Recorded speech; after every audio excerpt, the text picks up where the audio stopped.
I used to think that if I worked hard enough, they'd see me. Not just as the youngest in the room, not just as the only daughter, but as someone worthy of carrying on the family name. My name is Eva Lancaster, and if you've ever heard of Lancaster and Sons, the luxury home design company that once dominated the East Coast, you already know my last name. What you probably don't know is that the sons in that title weren't just branding. It was a mission statement, a silent decree that said, "This empire is for the men." I spent most of my childhood on construction sites and in model homes, trailing behind my father and two older brothers like a shadow. While they got to hold blueprints and make decisions, I was handed clipboards and coffee. My suggestions were met with nods and patronizing smiles. I was ambitious, a word they use the same way you describe a puppy trying to climb stairs. But I never complained.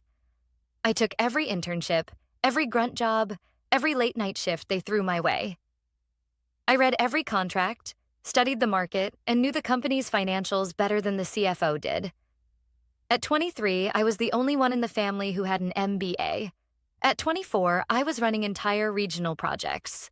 But titles meant nothing if no one believed you deserved them.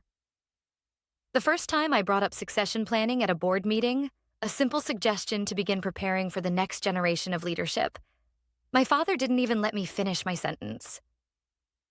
"You're not one of us, Eva," he said, loud enough for the room to freeze. The silence was thick. I blinked. "Excuse me?" He didn't even look at me. He just kept flipping through his notes. "This business was built by men, run by men. You're talented, sure, but this isn't your lane. You don't have the instinct." My oldest brother chuckled from across the table. My mother stared at her hands. No one came to my defense. Not even my uncle, who had privately told me more than once that the company would be lucky to have me in charge someday. "You're emotional," my father added, like he was doing me a favor by explaining it. "You care too much about how people feel, not enough about how deals get done. That's not leadership, Eva. That's sentiment." I swallowed hard. That meeting was supposed to be a stepping stone. I had spent weeks preparing. My pitch included a 5-year growth projection, marketing insights, and a fully budgeted expansion plan into 3 new markets. But all they saw was a little girl playing dress-up at the big boys' table. Later that evening, as I sat in the office I technically ran but didn't officially hold the title for, my father walked in without knocking. "You know," he said casually, like we were talking about the weather, "your brothers aren't perfect, but they understand how to carry the Lancaster name. Well, you were always more of a dreamer." I laughed. I couldn't help it. "You mean someone with vision?" He narrowed his eyes. "I mean someone who thinks having ideas is the same as having power. Pathetic girl, you were never the smart one. You just worked harder to compensate." That line, I've never forgotten it. Pathetic girl, you were never the smart one. He left without another word, and I sat there, staring at my reflection in the black screen of my laptop. The office was dim, cold, but for the first time, I didn't feel like crying. I felt awake. If they wouldn't make room for me at the table, then fine. I'd build a better one. I wouldn't argue. I wouldn't fight for scraps. I would walk away. And I would build something so undeniable, so powerful, that one day they'd choke on their words. They didn't know it then, but that was the last time they'd ever speak to me like I was beneath them. They had written me off, but what they didn't realize was that I'd already started writing a story of my own. You'd think after everything my father said, I'd just leave quietly. Maybe I should have.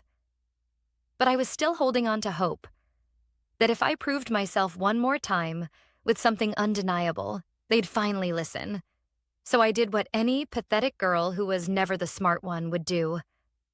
I worked harder. I spent weeks refining a business proposal that could have taken Lancaster and Sons into a new era.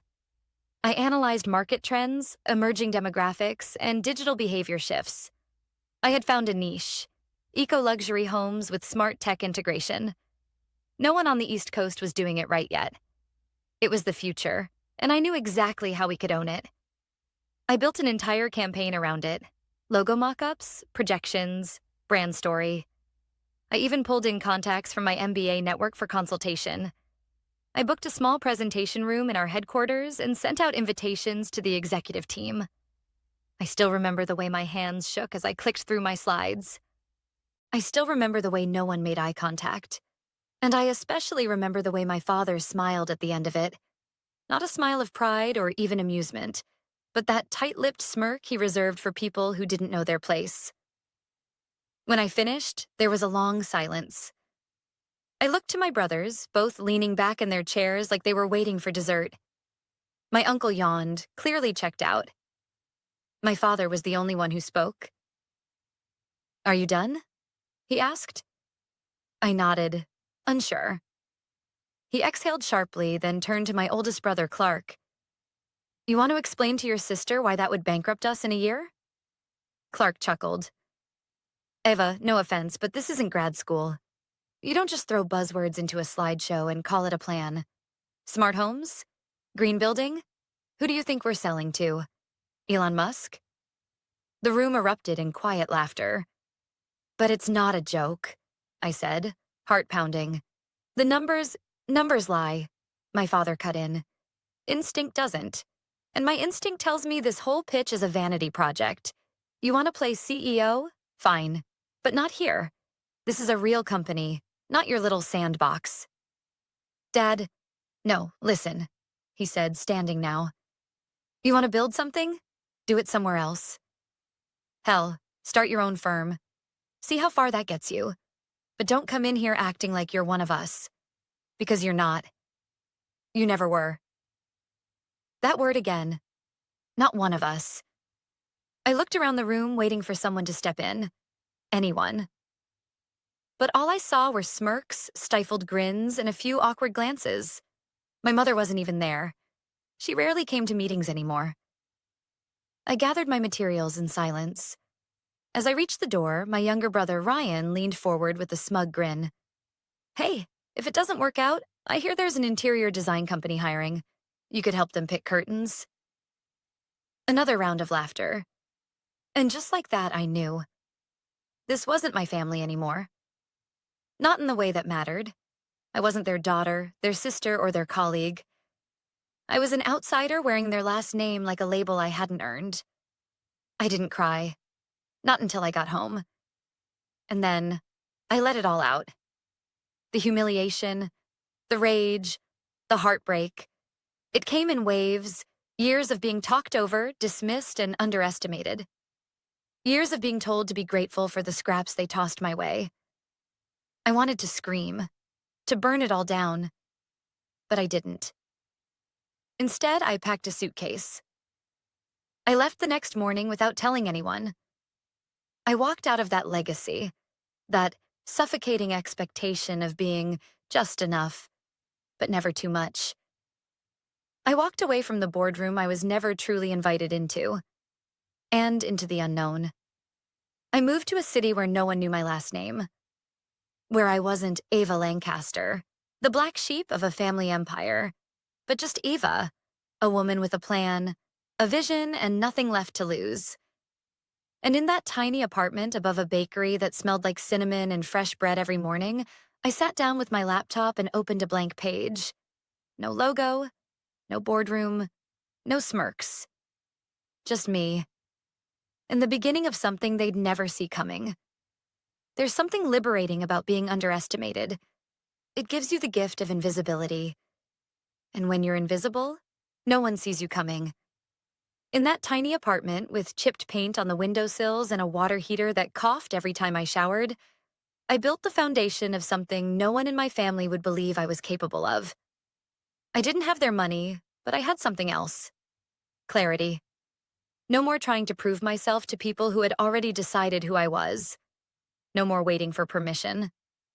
I named the company Alara Designs, a nod to a star barely visible to the naked eye, orbiting silently in the background. Quiet, unnoticed, but powerful. The early days were brutal. I burned through my savings fast. I ate a lot of instant noodles and worked until dawn most nights. I pitched my services to small contractors, boutique developers, even homeowners building custom spaces. Most of them said no, but a few said yes. And I treated those projects like they were million-dollar accounts. I started small, custom eco-smart renovations for high-end clients who wanted sustainable luxury. It was a niche, and I knew the demand was there. I handled every detail myself: drafting, sourcing, managing subcontractors. I wore every hat because failure wasn't an option. I didn't just want to succeed. I wanted to outperform them. And I wanted to do it on my own terms. Within a year, I had 5 full-time employees, a small studio space, and a growing client list.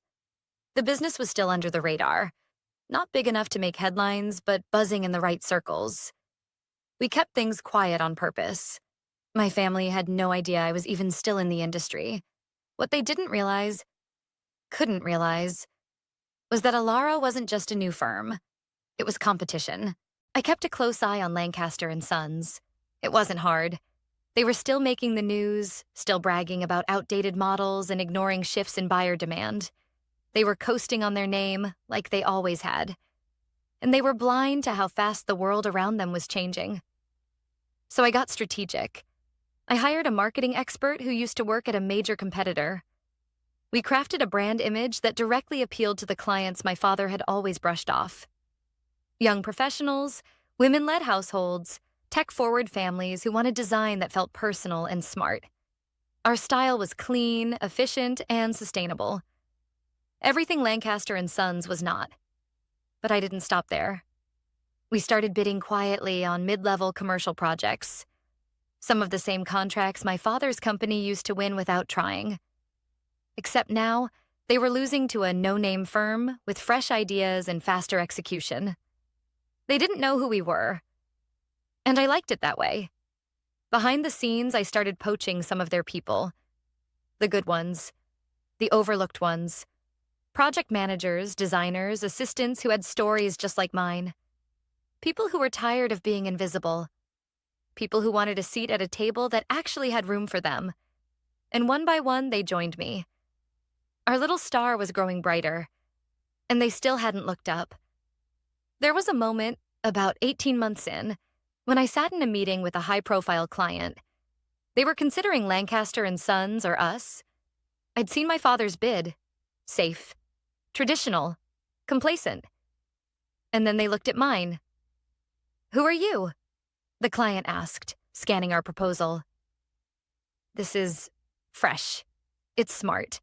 It's what I didn't know I wanted until I saw it." I smiled. Just someone with a lot to prove. We got the deal. By the end of that quarter, we had outbid Lancaster and Sons on 3 major contracts, each one pulling them further out of their comfort zone. Their name didn't carry the weight it used to. Their charm was fading, and I was only just getting started. Still, I stayed quiet. Let them ignore me. Let them laugh in their boardrooms and mock the firm that kept beating them, unaware of who was behind it. Let them think I was gone. Irrelevant. Forgettable. Because by the time they finally realized who they were up against, it would already be too late. They say pride comes before the fall. But in my father's case, it was pride that built the fall, brick by arrogant brick. From the outside, Lancaster and Sons still looked like a polished empire. Big glass headquarters, shiny trucks with bold lettering, ads in glossy magazines. But inside, the foundation was starting to rot, and I could see it from a mile away. It started with a canceled contract, a resort development in Maine that they had been banking on. The client pulled out last minute, citing creative differences, but I knew the real reason. We'd offered a better vision, cleaner execution, and lower overhead. Then came the layoffs. At first, just a few junior designers, then the longtime receptionist, then a project lead I'd worked with years ago. A man so loyal, he practically bled Lancaster blue. When he reached out to me looking for a role, I didn't gloat. I just sent him the contract. Welcome to Alara. The real blow came 6 months later. Lancaster and Sons lost a government contract to retrofit eco-friendly buildings, a massive multi-year deal. One they'd been sure was theirs. One they hadn't even really fought for because they believed the Lancaster name still carried weight. But times had changed.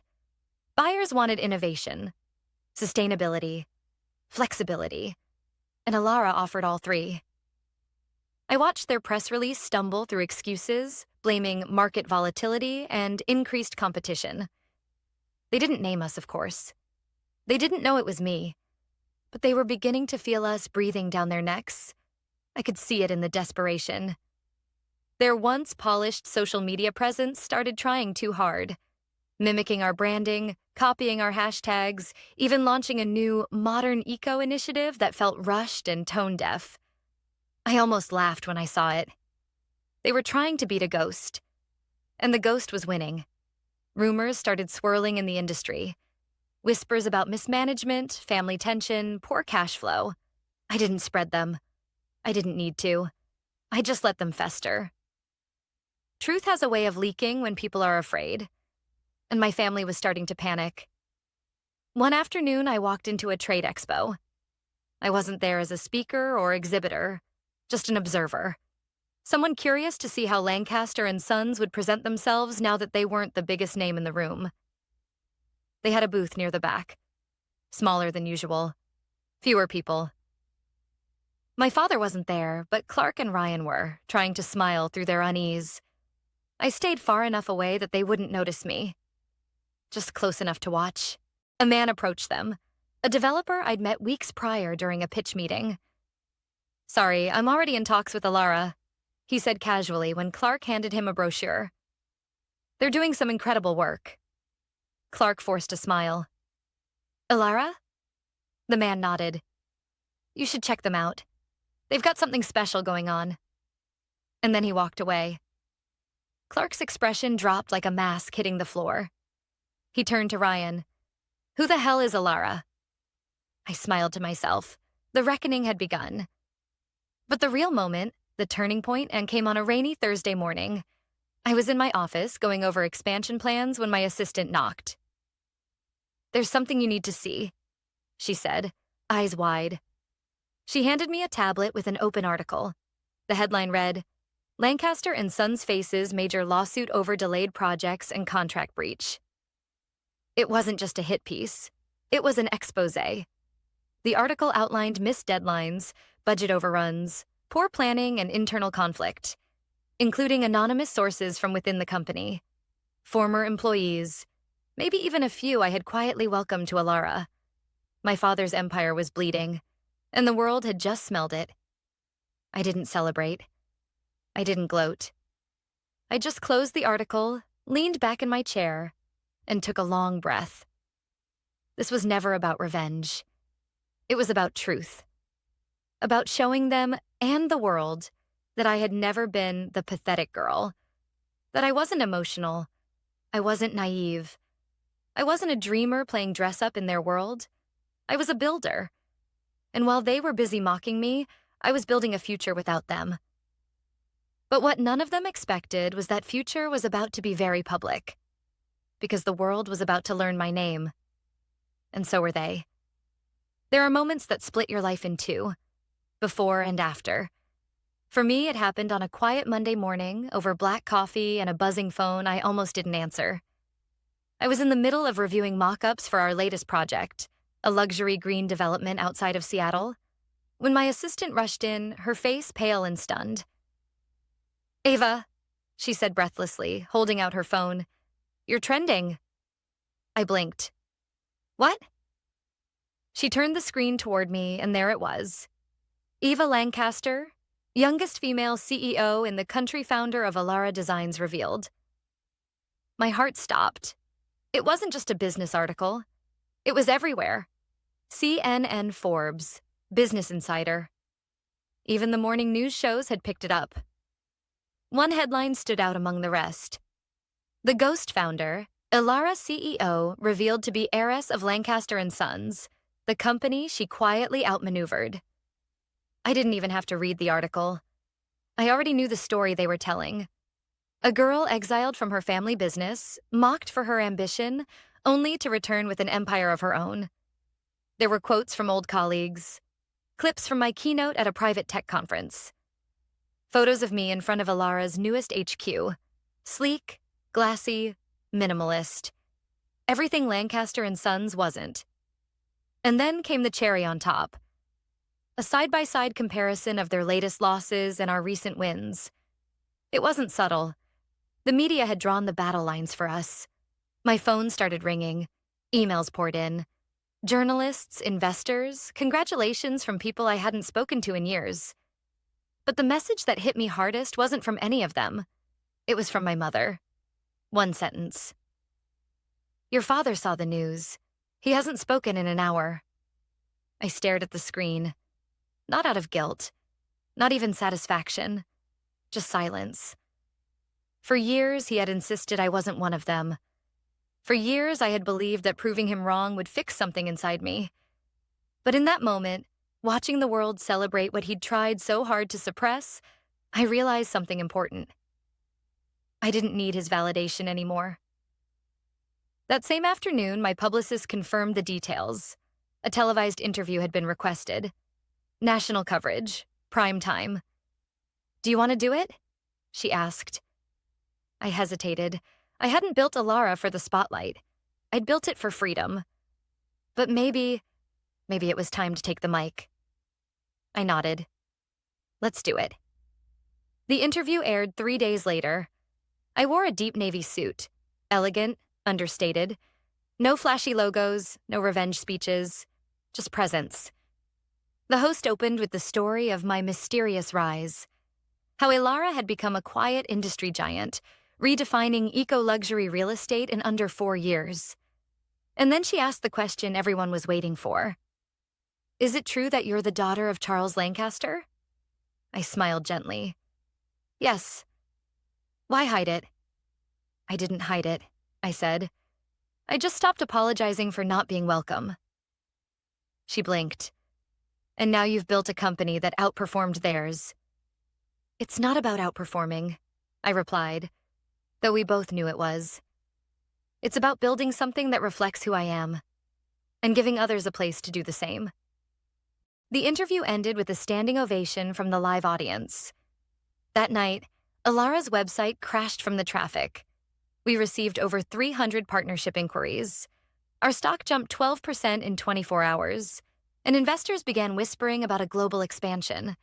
But while the world celebrated my name, I knew there was one place where silence reigned. The Lancaster family group chat. Still active, but eerily quiet. No snide comments, no dismissive emojis, just silence. Until one message finally appeared from my brother Clark. "You used us." I didn't reply. Not then. What could I say? They had used my silence to pretend I didn't exist. And now the world knew better. The announcement had changed everything. Not because it gave me power, but because it forced them to see what they had spent a lifetime ignoring. Me, Eva Lancaster. The one they said would never lead, never succeed, never be more than a dreamer. And now I was the youngest female CEO in the country. But I still had one final step left, one final chapter. And it would begin at the family reunion. The invitation arrived like nothing had changed. A crisp ivory envelope with embossed lettering, Lancaster Family Annual Reunion, Saturday at 4 p.m., hosted at the estate. No personal note, no apology, just tradition. I stared at it for a while, letting the irony settle. 4 years ago, they laughed me out of boardrooms, told me I didn't belong, called me pathetic. Now, they were inviting me back into the house I grew up in. The house that, in every way, had made it clear I was a guest, not a legacy. I hadn't set foot there since the day I left. But this year, I accepted. Not for them. For me. That Saturday, I pulled up to the estate gates in a sleek black Rolls-Royce. The ghost model. The name alone made me smile. Fitting, really, for the girl they had once erased. The guard recognized me immediately, eyes wide as he lifted the barrier. The long driveway was lined with luxury cars, BMWs, Audis, a classic Bentley or two. But mine was the only Rolls. I stepped out slowly, in a tailored ivory suit. No logos, no dramatic flair. just quiet elegance, and the kind of presence that makes a room pause without needing to raise its voice. As I approached the entrance, the murmurs began. Heads turned, conversations hushed. They all saw me, finally saw me, but no one seemed to know what to say. I walked into the foyer like I belonged there, because I did, whether they liked it or not. My mother was the first to greet me. Her eyes softened, and for a second I saw something that almost looked like regret. "You look incredible," she whispered.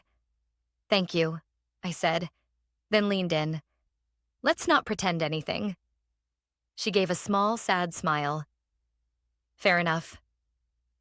Inside, the party buzzed on. Cousins, uncles, old family friends. My brothers stood near the fireplace, frozen mid-conversation when they spotted me. Clark's jaw tensed.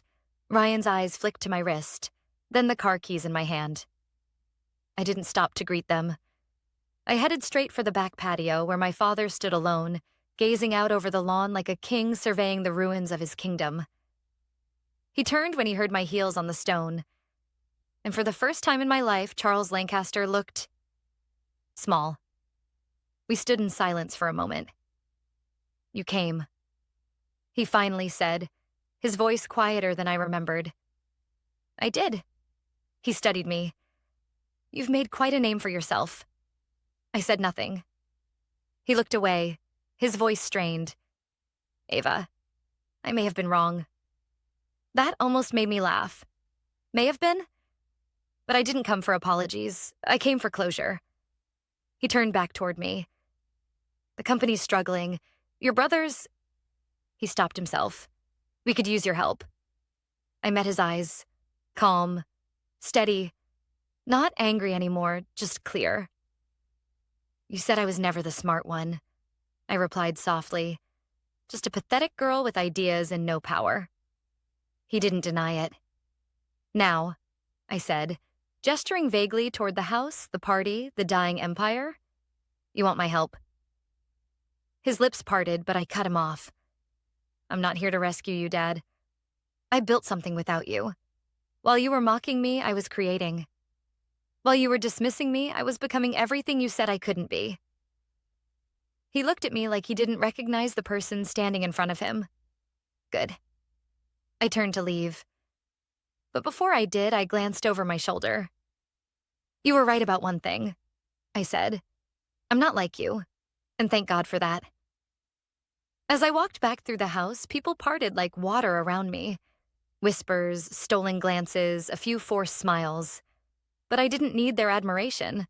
I wasn't there to prove anything anymore. I had already won. Outside, the Rolls-Royce gleamed under the late afternoon sun.